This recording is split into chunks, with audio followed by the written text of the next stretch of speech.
Nestled in the Shenandoah Valley, Lexington, Virginia is a familiar American town in many ways. Residents and university students walk among the independently owned businesses downtown. There's a prototypical main street that governs its traffic, its commerce, and the story to be tracked here. But in other ways important to that story, Lexington is a crossroads wholly unique, constellating a surprising number of distinct groups, histories, and institutions that bring a broad national debate into particularly sharp relief. This is the story of a city and a flag, of histories past and rivalries present. A question of how a city will present itself amidst the voices of its citizens and others who come to claim it.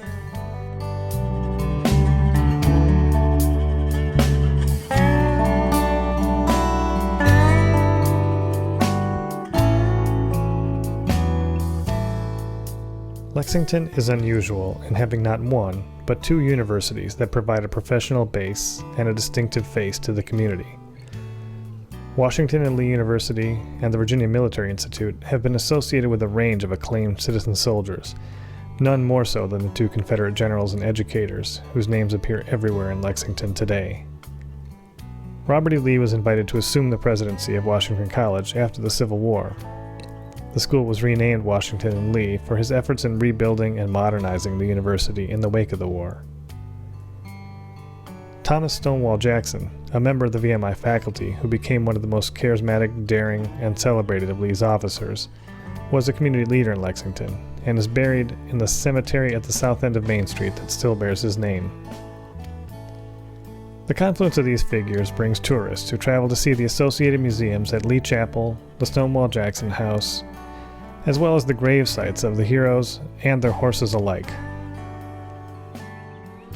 Their coincidence is also a crucial reason why Confederate heritage groups continue to defend and target the strategic symbolic value of Lexington itself. And it's the Virginia state holiday dedicated to their memory that starts this story. There was a local Confederate group, the Sons of the Confederacy, the Stonewall Brigade of the Sons of the Confederacy, which has put on a little ceremony during Lee Jackson Day for some time, and I don't know off the top of my head how many years. And they asked the city a couple of years ago if they could fly some flags. We submitted a request to the city manager prior to their recent law. It was pretty much a unformalized process, and typically the city manager, as far as I know, would have made that decision. He didn't feel comfortable about it, so he took it to city council. I don't think that would be nearly as volatile, except that it coincides with the weekend for the Martin Luther King federal holiday. So again, it's the federal government imposing its will on the states who so valiantly tried to set themselves free 150 years ago. There was pretty heated discussion, I guess, on the issue. They didn't have much to say about any specific flags that we were flying. Some of them just didn't want to honor the request at all. A few of them made comments about the flag itself, but they were under an injunction from 1993 that they really weren't supposed to take any action per se against any type of Confederate flag. So I'm sure their attorney told them to avoid speaking to that particular issue as much as possible. In 1993, when this first hit court, what happened was there was a 100th anniversary reenactment of the dedication of the statue of Stonewall Jackson over his grave. And the city had planned some nice little ceremony down there. And the Sons of Confederate Veterans, specifically the Fincastle Rifles Camp, which is out of Roanoke, wanted to participate in the ceremonies. And they were told that they couldn't bring any Confederate flags to the ceremonies on city property. And that's what riled it up to start off with. And so they filed a suit over the whole thing, saying, wait a minute, this is city property, public property, and we're just waving flags. And there we are. And who got behind them was the ACLU, and who viewed it very much as a free speech issue. And the Sons of the Confederacy won. It was the city's attorneys decided we're going to lose this, we better just settle it. And so they settled it. There was a consent decree, and the city said, we're not going to do this ever again. That's when they agreed to an injunction being placed against the city, that the city wouldn't interfere with any displays of any Confederate icons in the future. If the SCV would drop a case, and the SCV asked for $1 in punitive damages. So we got $1. I think they had to pay the SCV, the ACLU's legal fees as part of the deal, and the injunction was put on the books. Anyway, after some tussle with the city agreed to allow them to fly these flags from the city flagpoles during that weekend. We could have flown any flag, particular flags that we wanted, but we chose 3 flags. We chose a period Virginia flag. We chose a what they call a second national Confederate flag, which was mainly white flag, but in the upper corner has the familiar Southern Cross. And then we also chose Robert E. Lee's headquarters flag, which is a 3 red, white, and red striped flag with a blue union, similar to the U.S. flag, and a star pattern in it, which was based on the original Confederate flag. So that one is particular to Lee. That particular pattern of the way the stars were was designed by his wife. So we thought, for Lee Jackson Day, we would pick a flag that was more specific to Lee.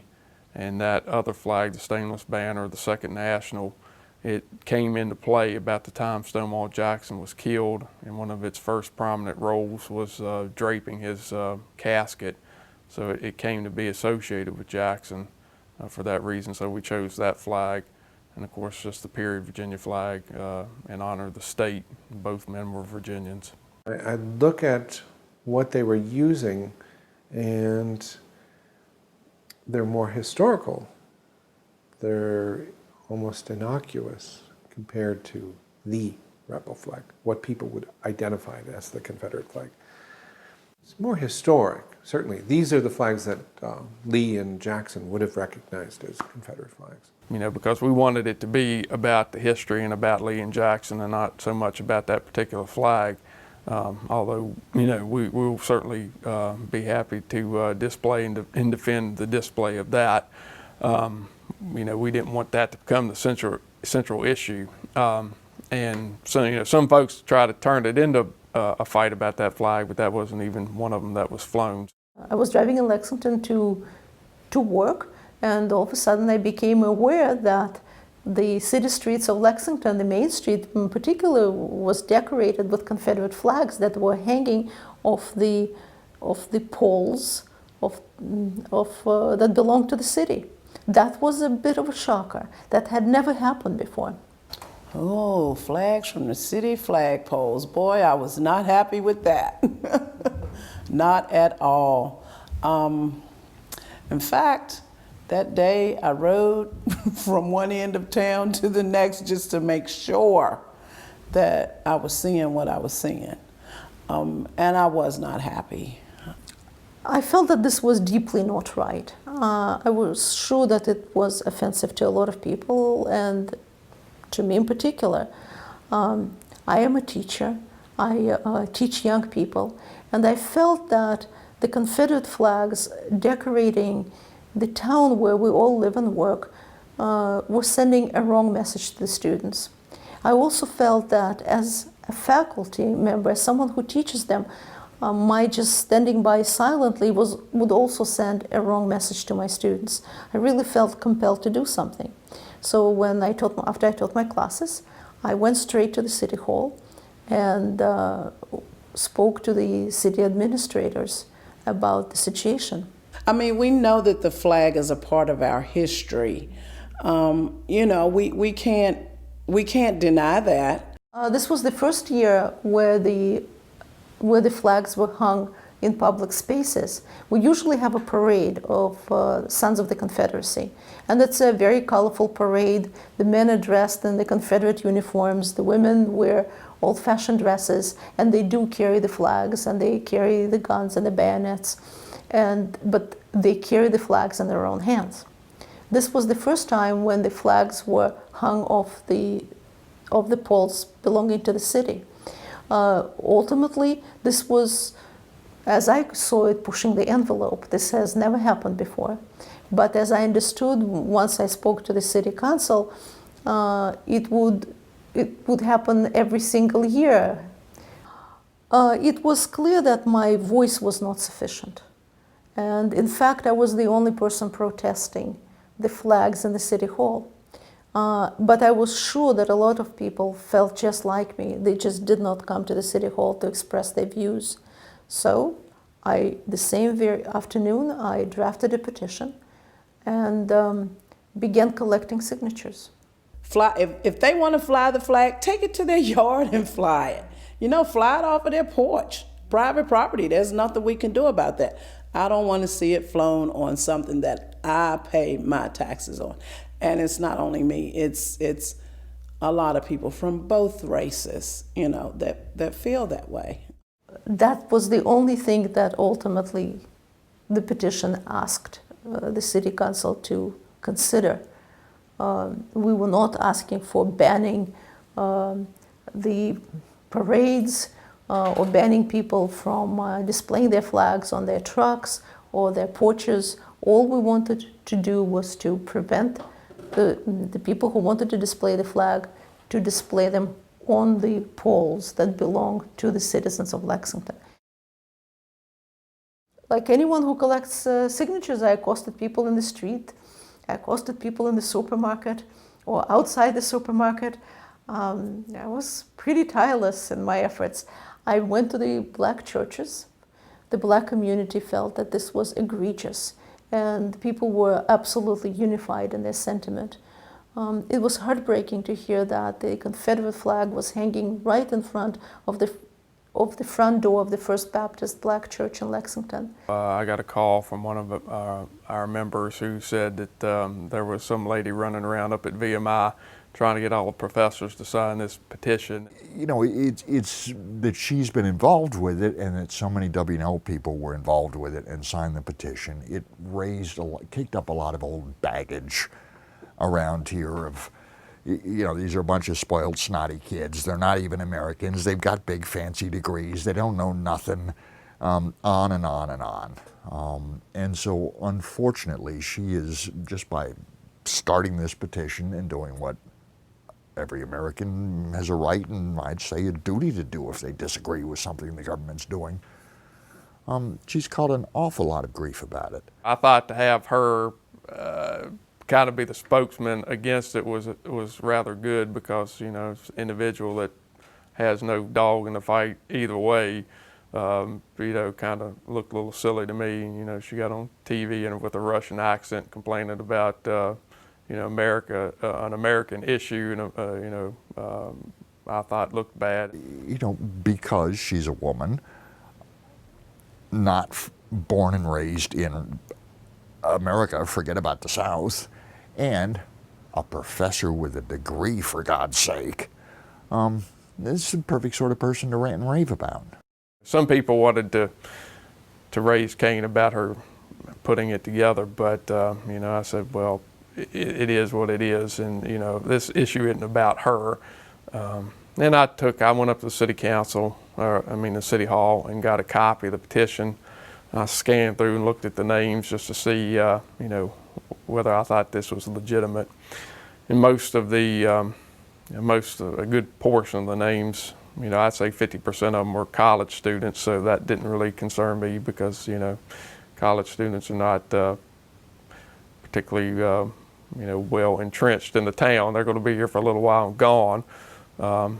I did see a few names on there that kind of surprised me, but not many, and most of them, frankly, I never had heard of, so I don't know, you know, if they're transients, WNL professors that I just don't, you know, faculty and stuff that they're always changing, or what. There wasn't a whole lot of what I would say the local folks that are here, that have been here, that are connected to the history, which didn't surprise me.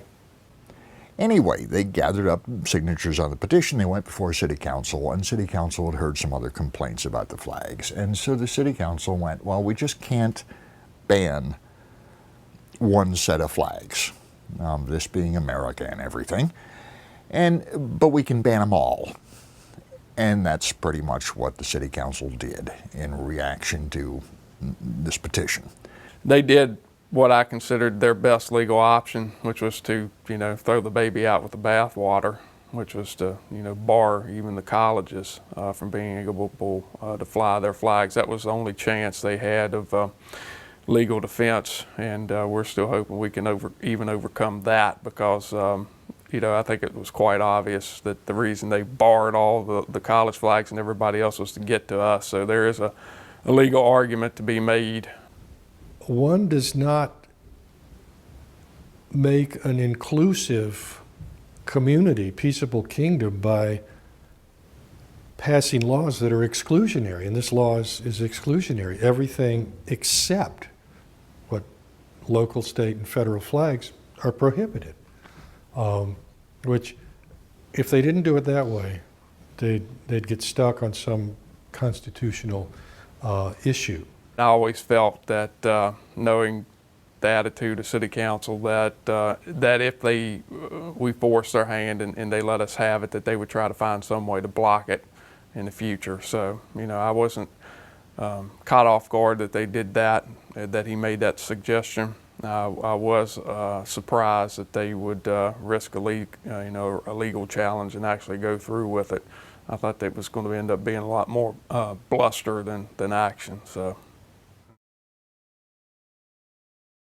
Now, it wasn't an easy fight at all. People came here from all over the East Coast and as far away as I remember, Illinois, to protest this ordinance. It was sort of a social media thing. It became a big topic on Facebook. So, I never would even join Facebook until I joined it right a month before that rally, because so many people were discussing this there. So it became a good place to organize and announce our plans. There is another kind of genocide. It's cultural genocide. And that's what's being practiced in this town at this time. We will not go away. We will not change. And we will not go silently into the night. If they don't let us in the council chamber, I'll give a speech at the door.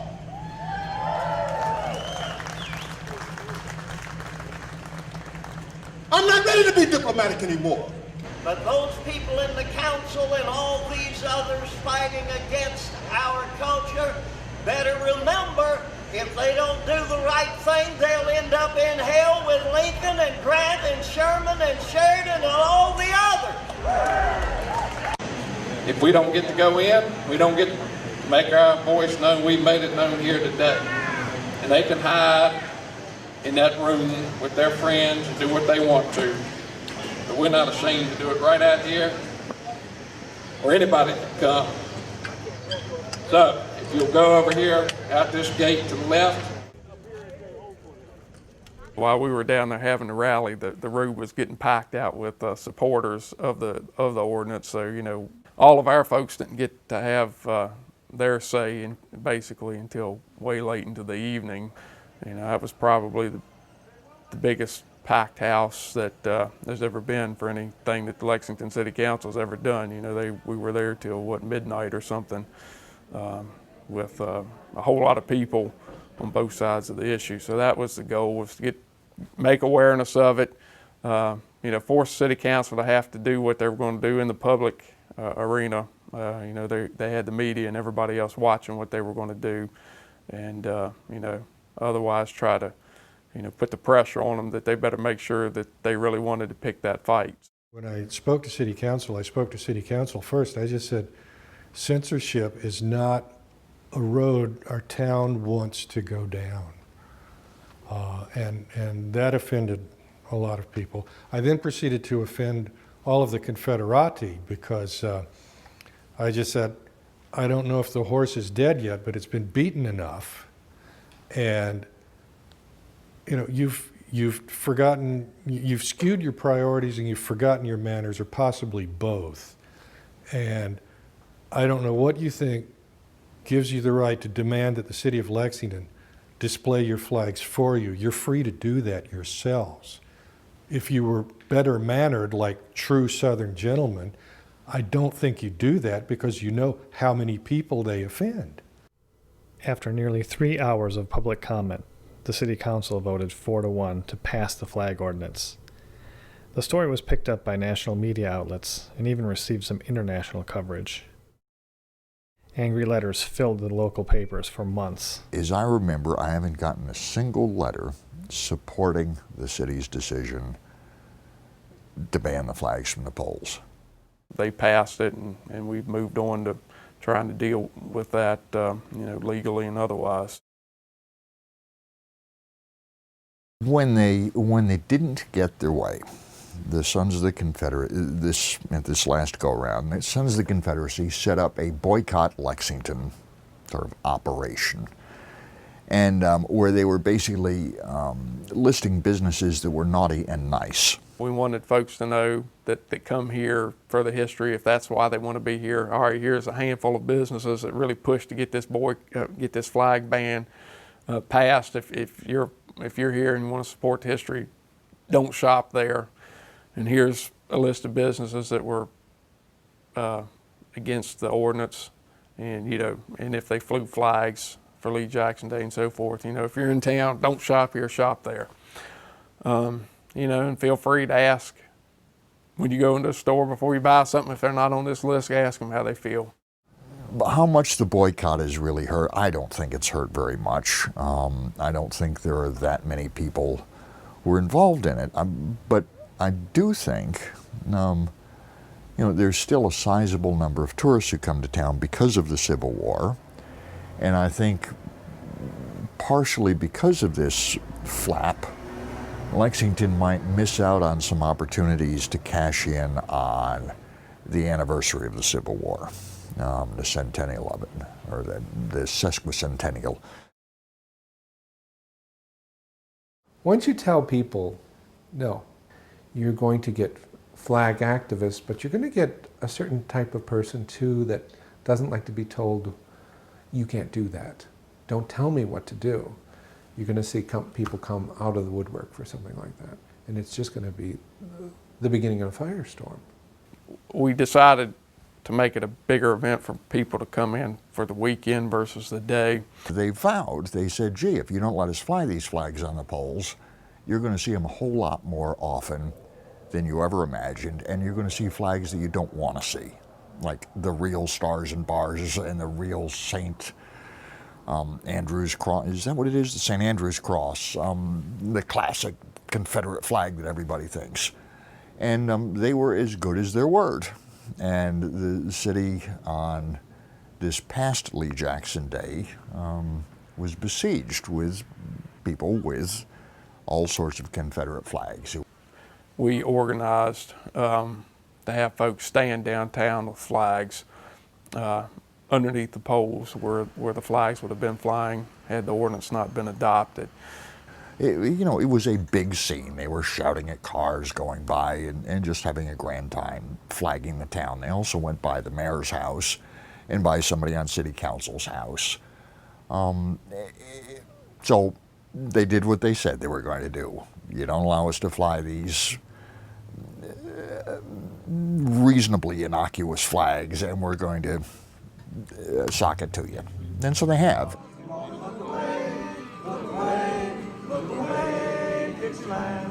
Well, I wish I was in Dixie, away, away, in Dixieland, I'll take my stand, to live and die in Dixie, away, away, away down south in Dixie, away, away, away down south in Dixie. That first off, everything they think about us, our ancestors, and the Confederate cause is absolutely wrong. But they also just do not get it, that this flag has absolutely no political connotations. It never did. It's not a government flag. It's not a national flag. It's the soldier's flag.